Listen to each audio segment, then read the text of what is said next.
आज के इस वीडियो में मैं एक्सप्लेन करने वाला हूं 2025 की new web series Rajiv Gandhi की दर्दनाक मौत।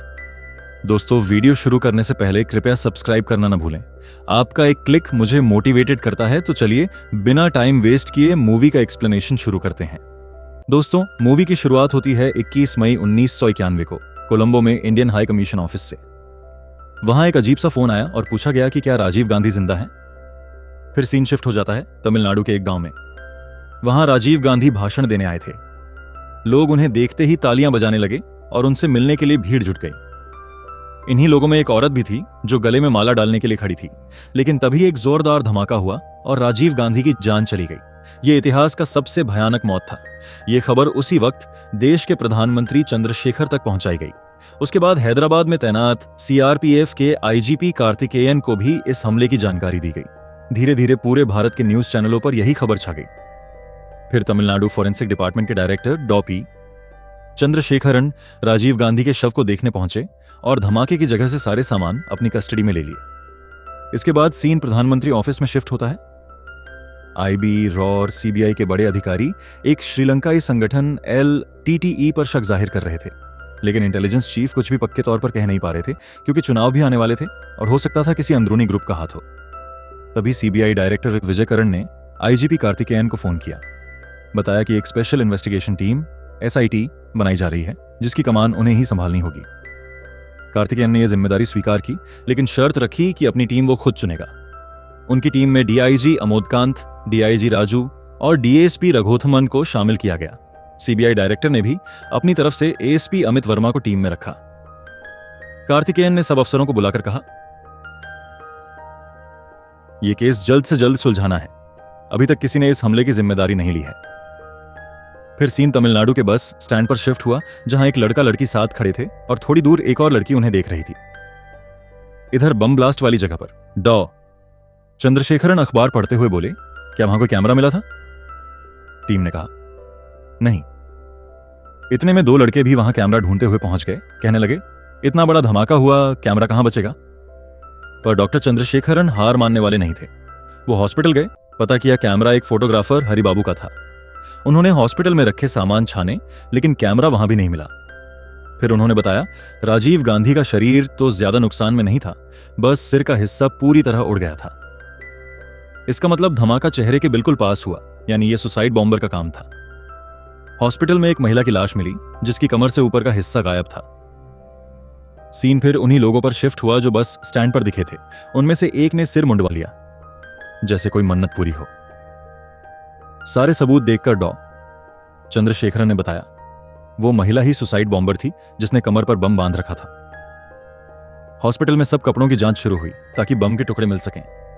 तभी आखिरकार वो गुम कैमरा मिल गया। पता चला एक पुलिस वाला रात को उठा लाया था। उसे डेवलप कराने भेजा गया। इधर कार्तिकेयन की टीम एलटीटीई पर चर्चा कर रही थी। एलटीटीई श्रीलंका का वो ग्रुप था जो तमिल लोगों के लिए अलग देश मांगता था और वहां दंगे भड़का चुका था। जब राजीव गांधी प्रधानमंत्री थे, उन्होंने सेना भेजकर एलटीटीई को काबू करने की कोशिश की थी। चुनाव से पहले उन्होंने कहा था कि अगर फिर प्रधानमंत्री बने तो एलटीटीई को हथियार डालने को मजबूर करेंगे। यही वजह थी कि एलटीटीई को राजीव गांधी से दुश्मनी थी। डॉ चंद्रशेखरन को कैमरे के फोटो मिले, वो तुरंत कार्तिकेयन की टीम को भेज दिए। जांच में पता चला, हरिबाबू को वहां कोई अखबार भेजकर नहीं लाया था। एक घायल पुलिस वाली अभी भी जिंदा थी। कार्तिकेयन ने एसआई दुरई को टीम में शामिल किया, जो एलटीटीई को अच्छे से जानता था। दुरई ने बताया, तमिलनाडु और मद्रास में बहुत एलटीटीई सपोर्टर रहते हैं। किसी श्रीलंकाई तमिल को बिना वजह पकड़ना मुश्किल है, क्योंकि बहुत से रिफ्यूजी की तरह रहते हैं और असल में यही लोग एलटीटीई के आदमी थे। इतने में धमाके की तस्वीरें मीडिया में लीक हो गईं। कार्तिकेयन ने गुस्से में डॉ चंद्रशेखरन को बुलाया। डॉक्टर ने कबूल किया, फोटो उन्होंने ही दिए थे ताकि वक्त न खराब हो। वो बोले, हमने बम के टुकड़े पाए हैं जिनमें नारंगी हरा कपड़ा फंसा है। हॉस्पिटल में एक औरत की नारंगी साड़ी मिली, वही जो माला लेकर राजीव गांधी के पास पहुंची थी। कार्तिकेयन ने कहा, तुमने बढ़िया काम किया, लेकिन फोटो लीक करके मुजरिमों को अलर्ट कर दिया। अब वो सब छिप जाएंगे। यही हुआ। अखबार में फोटो देखकर सारे संदिग्ध गायब हो गए। घायल पुलिस वाली होश में आई। उसने माला वाली औरत की फोटो देखकर बताया, उसके पास वीआईपी पास नहीं था। वो रोकने ही वाली थी कि फोटोग्राफर हरिबाबू ने बीच बचाव किया। आखिर में राजीव गांधी ने खुद उसे पास बुला लिया। वो अफसर रोने लगी, काश मैं रोक लेती, फिर सीन श्रीलंका शिफ्ट हुआ। कार्तिकेयन ने वहां के इंटेलिजेंस से पूछताछ की। वहां एक आदमी का नाम सामने आया, जैक, जिसे LTTE चीफ प्रभाकरण बहुत मानता था। लेकिन फोटो देखकर उन्होंने कहा, हमें जैक की शक्ल नहीं मालूम। जैक यानी शिवरासन एक आंख वाला आदमी था। वो और उसका साथी अलग हो गए। दिल्ली में राजीव गांधी की अंतिम यात्रा हो रही थी। टीवी पर बम वाली औरत की फोटो दिखाई गई। एक आदमी, बलवान सिंह, ने हरिबाबू को उसी रात देखा था। उसने पुलिस को बताया जैक भी उसके साथ था। बलवान ने रविशंकर को फोन किया। हरिबाबू ने जैक को रविशंकर का दोस्त बताया था। रविशंकर ने कहा, मैं नहीं जानता। कार्तिकेयन ने रविशंकर पर नजर रखने का हुक्म दिया। पुलिस हरिबाबू के घर पहुंची, मुआवजे के बहाने। पूछताछ में पता चला वो सिर्फ फ्रीलांसर था। डीएसपी रघोथमन को घर में खूब पैसे दिखे, शक और गहरा गया। जैक अब किसी और नेता की जासूसी कर रहा था। दिल्ली में सीबीआई डायरेक्टर ने प्रधानमंत्री को बताया, कुछ महीने पहले LTTE का संदेश मिला था, दिल्ली के लिए तैयारी करो, गौरी को अंकल के साथ भेजो।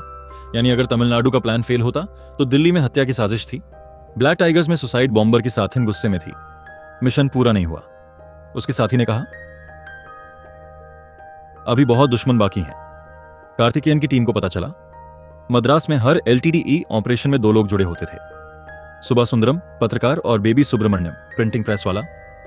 हरिबाबू के घर का खाना बेबी सुब्रमण्यम की प्रेस में भेजा जाता था। बेबी ने जैक से कहा, तुम वापस लौट जाओ। जैक बोला, नहीं, मैं जय ललिता को भी निशाना बनाऊंगा।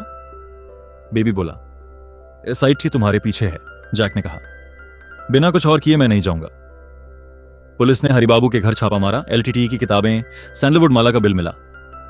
जब परिवार से पूछा, उन्होंने एक जगह खुदाई करवाई। वहां प्रभाकरण की फोटो, दवाइयों की लिस्ट और खत मिले। हरिबाबू ने गर्लफ्रेंड को लिखा था, मैं खतरनाक मिशन पर जा रहा हूं। यानी हरिबाबू का LTTE से कनेक्शन साफ हो गया। उसकी मां ने बताया, अगले दिन रविशंकर और सुबह सुंदरम उससे कैमरे के बारे में पूछने आए थे। उन्हें पता ही नहीं था हरिबाबू मर चुका है। सीन शंकर पर शिफ्ट हुआ। वही जो कैमरा ढूंढ रहा था, उसका साथी उसे नया काम दे रहा था। नीरू नाम का LTTE रेडियो ऑपरेटर अगला संदेश भेज रहा था। जवाब आया, कल सुबह चुपचाप लौट आओ। शंकर को पुलिस ने चेकपोस्ट पर रोका। रिफ्यूजी होने का बहाना किया। उसे पकड़ लिया गया। उसकी डायरी में दास और नलिनी के नंबर थे। नलिनी से पूछा, क्या शंकर को जानती हो? उसने कहा, नहीं। पुलिस ने पूछा, घर में फोन है? बोली, नहीं। पता लिया, वो फर्जी निकला। शंकर को SIT ऑफिस लाया गया। पूछताछ में उसने कहा, मैं आम रिफ्यूजी हूं। नाम, काम, पते कुछ ठीक से नहीं बता पाया। डायरी के बारे में पूछा, बोला, दास ने मदद की थी, नलिनी उसकी बहन है। तब तक पुलिस नलिनी के घर पहुंची। वो गायब हो चुकी थी। शंकर पर टॉर्चर शुरू हुआ। पानी तक नहीं दिया गया। DSP रघोथमन बोले, यह बस छोटा मोहरा है, किसी को फर्क नहीं पड़ता। यह सुनकर शंकर गुस्से में आ गया। तभी खबर आई, नलिनी भाग गई। यानी शंकर झूठ बोल रहा था। टॉर्चर के बाद शंकर टूट गया। कबूल किया वो 9 लोगों की उस टीम का हिस्सा था जिसे राजीव गांधी की हत्या के लिए भेजा गया था। दास का असली नाम मुरुगन था, LTTE का पुराना आदमी। सुसाइड बॉम्बर का नाम था धानु, ब्लैक टाइग्रेस। आखिरकार टीम को पता चला, जैक असल में शिवरासन है, मास्टरमाइंड जो मद्रास में छुपा था। कार्तिकेयन को कोलंबो से शिवरासन की असली फोटो मिल गई। उसने कई नाम रखे थे। फोटो पूरे देश में भेजी गई। अब देखता हूं ये कितनी दूर भागता है। फिर सीन, शिवरासन नाव से श्रीलंका लौटते वक्त पकड़ा गया। और दोस्तों, यहीं इस कहानी का पहला पार्ट खत्म होता है। अगर आपको ये कहानी पसंद आई तो कमेंट में बताइए और चैनल को लाइक सब्सक्राइब करना मत भूलिए।